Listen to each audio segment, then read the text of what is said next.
Assalamualaikum warahmatullahi wabarakatuh. Kami dari kelompok praktikum kimia C1 SD12 yang terdiri dari saya Yeni Amelia, Saya Narita Nara Dewi. Saya Ilman Saputra. Pada kesempatan kali ini, kita akan melakukan praktikum korosi.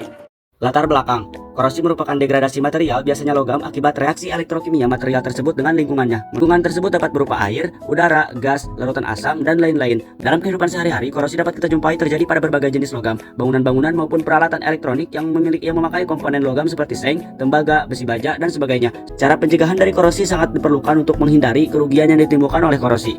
Tujuan praktikum, mengetahui pengaruh berbagai cairan terhadap korosi pada paku besi, mengetahui proses, faktor penyebab, cara mencegah, dan dampak yang ditimbulkan akibat terjadinya korosi.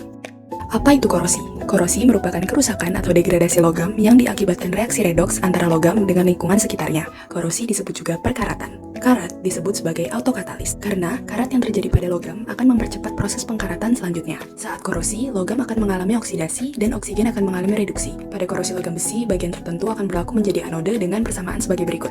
Elektron yang dibebaskan oleh korosi logam besi akan berperan sebagai katode dan oksigen akan direduksi dengan persamaan sebagai berikut. Setelah reaksi redoks terjadi, akan menghasilkan senyawa oksida terhidrasi, yaitu karat besi, yang berwarna coklat kemerahan.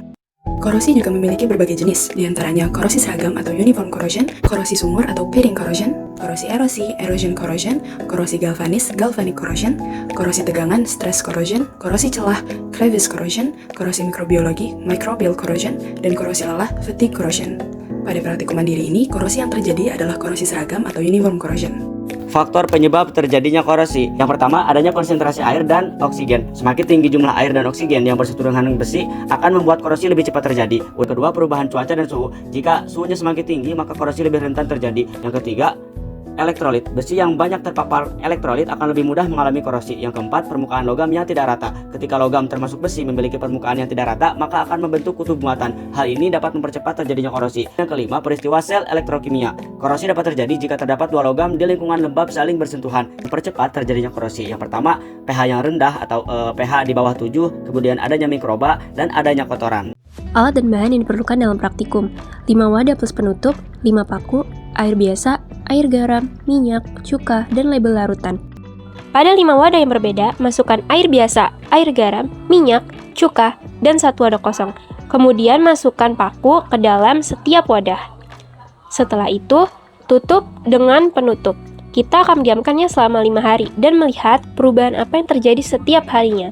Apakah terjadi korosi di setiap larutan atau tidak.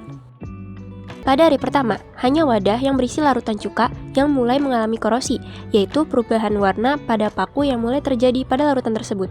Pada hari kedua, terjadi korosi di dalam larutan air garam dan air cuka, karena ditandai dengan adanya karat di bagian paku tersebut.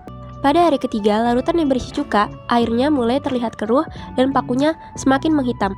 Pada hari keempat, larutan garam, larutan cuka, dan larutan air biasa mulai mengalami korosi, ditandai dengan adanya karat di bagian paku tersebut. Pada hari kelima, paku yang dimasukkan ke dalam air biasa, air garam, dan cuka terjadi korosi ditandai dengan adanya karat di paku tersebut. Sedangkan paku dalam wadah tanpa larutan tidak mengalami korosi karena tidak terjadinya oksidasi akibat wadah yang ditutup.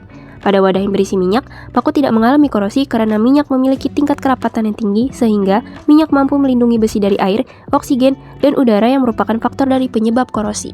Dampak korosi. Kerugian yang ditimbulkan oleh korosi diantaranya adalah adanya kerugian teknis dan depresiasi, bersifat racun, mudah larut dan bercampur dengan bahan lainnya, menurunnya efisiensi, menurunnya kekuatan konstruksi, aparensi yang buruk, karat merupakan polusi dan menambah biaya maintenance. Nah, ini juga menguntungkan diantaranya adalah adanya pabrik cat atau coating, adanya pekerjaan cathodic protection. Cara mencegah terjadinya korosi.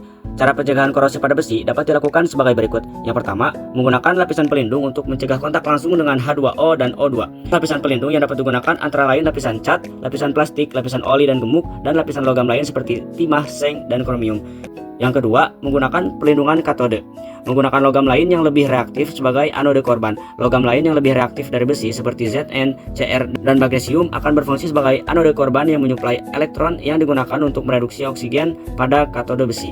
Kesimpulan, paku dapat mengalami korosi apabila bersentuhan dengan asam, air, dan mengalami suhu secara terus-menerus dalam jangka waktu yang lama. Proses korosi membentuk oksida besi yaitu Fe2O3H2O yang disebut juga sebagai zat karat. Faktor yang mempengaruhi proses terjadinya korosi, yang pertama ada faktor air dan kelembaban udara, dan yang kedua faktor elektrolit.